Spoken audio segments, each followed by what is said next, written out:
París, i Omaha Beach va ser també el punt on el desembarcament va estar a punt de fracassar. En les altres platges dels desembarcaments, Utah, Swords i Juneau, el desembarcament es va poder fer relativament bé perquè tant l'artilleria naval com l'aviació i els paracaigudistes havien pogut neutralitzar bona part de les defenses alemanyes, però a la zona d'Omaha Beach, a la matinada d'aquell dia 6 hi havia hagut boira molt baixa i això va fer que tant l'artilleria naval com els bombardejos fallessin, les bombes van anar massa terra endins, els paracaigudistes, els que sigueu aficionats al cinema bèl·lic, la famosa 101 Divisió Aerotransportada, van caure massa dispersos, abans els comandos no es van agrupar i van poder entrar en acció i ja era massa tard, i per tant quan les llanxes van encarar a la platja les defenses estaven gairebé intactes. Això vol dir que al matí d'aquell 6 de juny, entre les 6 del matí, que és el moment que van tocar sorra les primeres llanxes de desembarcament, fins a les 2:15 del migdia, que és el moment en què els Rangers van conquerir els búnkers del penya-segat que queda sobre la platja, una escena que potser recordareu de pel·lis com Salveu el soldat Ryan, van morir en aquella franja de sorra uns 40.000 homes. Si anem avui dia a Omaha és una platja normal, és una platja que fa uns 5 quilòmetres de llarg, molt plana, per això la van escollir per desembarcar-hi, i una platja completament normal en una zona com és Normandia, que és una zona d'estiueig, penseu que estem a menys d'una hora per autopista de París, tot allò són càmpings, hotelets rurals i tot aquest tipus de coses. Però, si aneu a la platja d'Omaha, una de les coses que descobrireu, i que jo vaig descobrir aquell matí d'estiu, és que hi ha molt poca gent passejant-hi i gairebé ningú prenent el sol o banyant-se o mullant-se els peus a l'aigua. I això per què?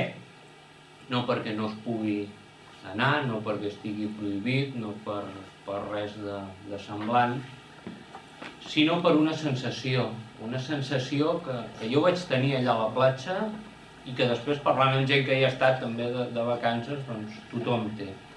Una sensació de mal rotllo, d'una opressió, un sentiment com d'amenaça, com de patiment, com de dolor, que al final et fa marxar de la platja.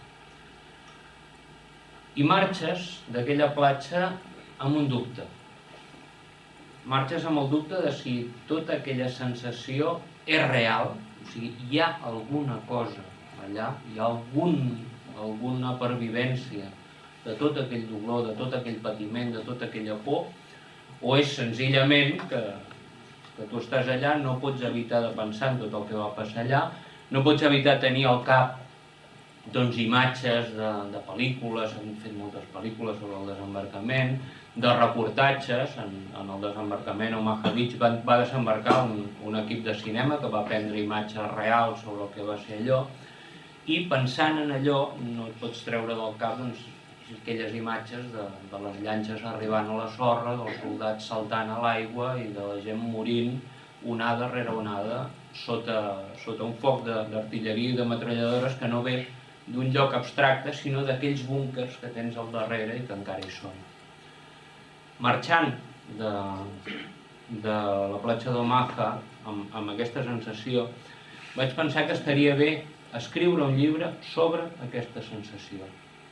Un llibre que fos una història de fantasmes, perquè si us hi fixeu, L'ombra de l'Estuca és una història de fantasmes, un llibre que passés en un antic camp de batalla i un llibre en el que els protagonistes i el lector no arribés a saber mai si tot l'element fantasmal és real o són imaginacions dels personatges.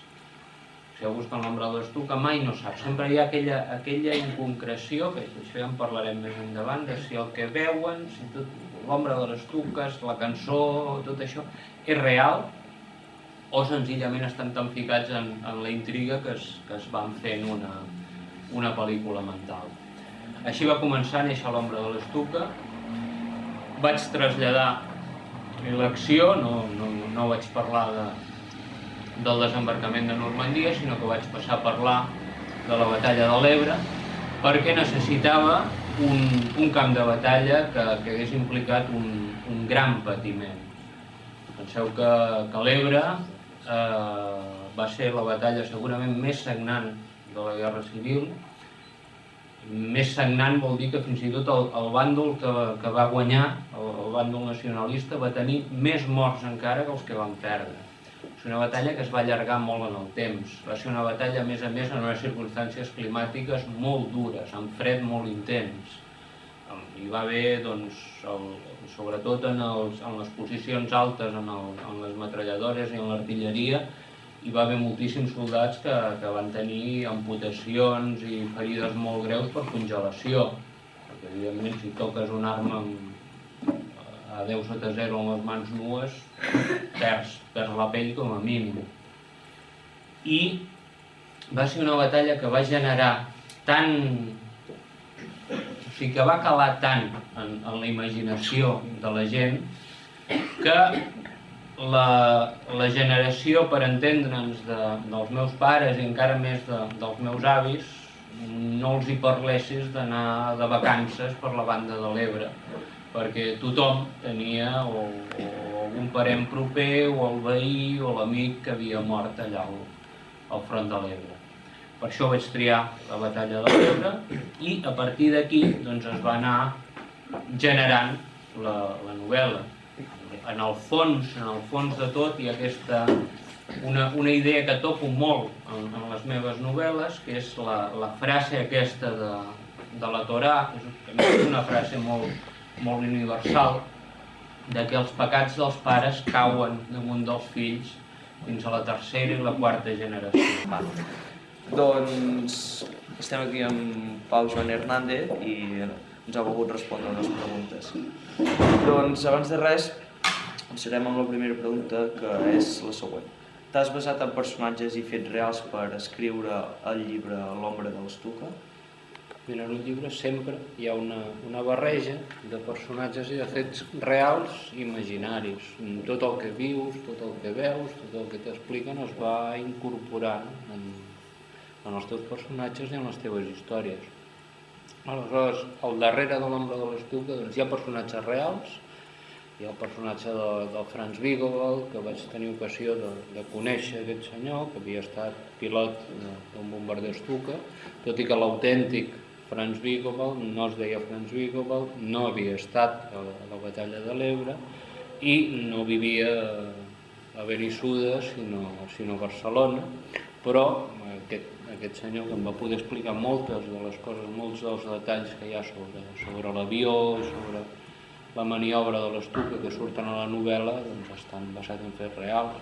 També és un personatge real el gos Ximple, que era el gos d'un amic meu, que em permet tractar aquest personatge que en ser animal només coneix l'amenaça que hi pot haver pel seu amo, per tant ens pot donar pistes sobre el que és real i el que no és real en totes les històries de fantasmes que hi ha al darrere del llibre.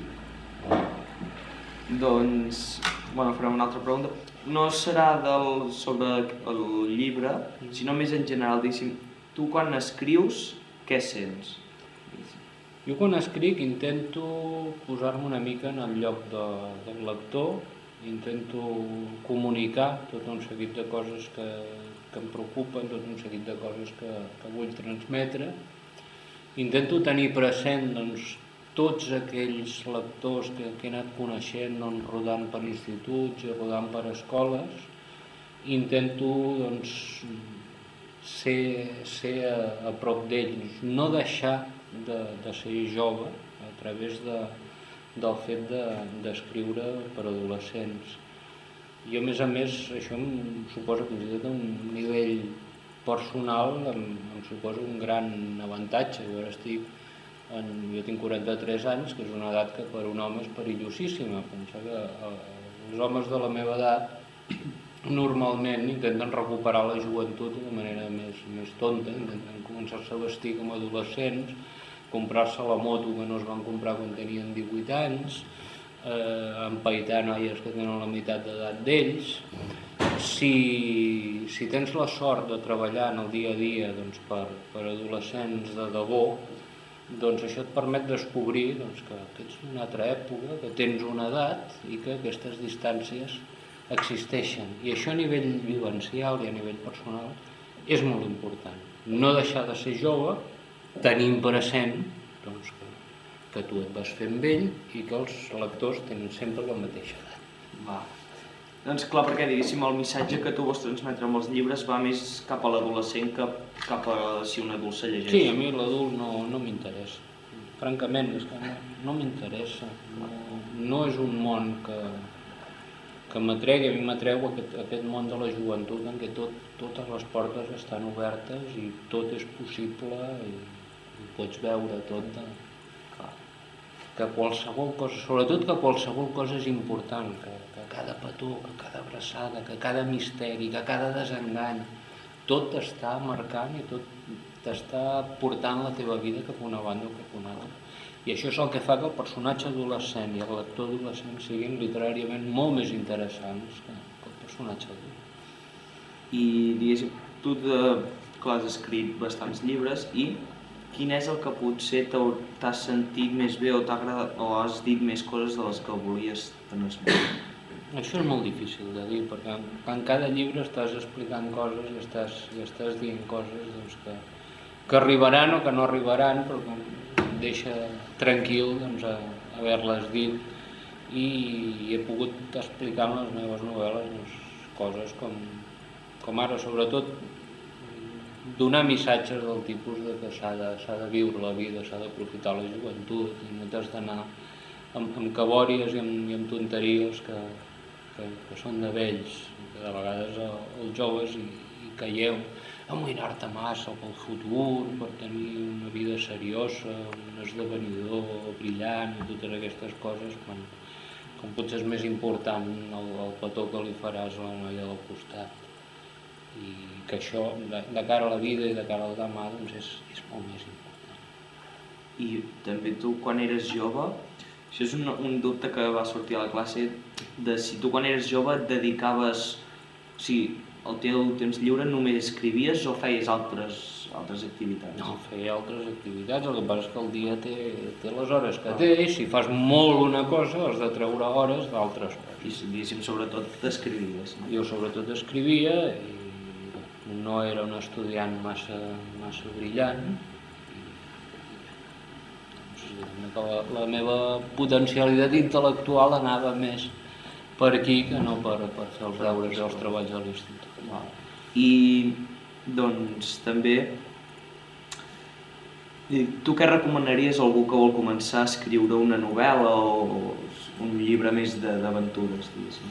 Doncs bàsicament que tingui molt clar què vol fer, que planifiqui, no improvisi, perquè les improvisacions són perilloses, perquè pots trobar un carreró sense sortida que t'ho farà deixar i després que ho deixi llegir. Un llibre no serveix per res si el deixes al calaix, és important que el llegeixin els amics, que el llegeixin la gent que tens a prop, que et pugui donar la seva opinió, que et pugui dir això agrada, això no agrada, que això et pugui anar guiant. I no has de tenir por, no? Jo vaig començar a anar a les editorials a portar coses quan tenia 14 anys. Anaves allà convençut que t'has de menjar el món, amb aquella insolència que només tens aquestes edats, perquè si et deixes acoquinar i penses que això d'escriure llibres és molt difícil, que només arriben uns pocs, no ho faràs. També si estàs decidit a tirar endavant i que això és el que t'agrada i és el que vols fer, doncs ho vols fer.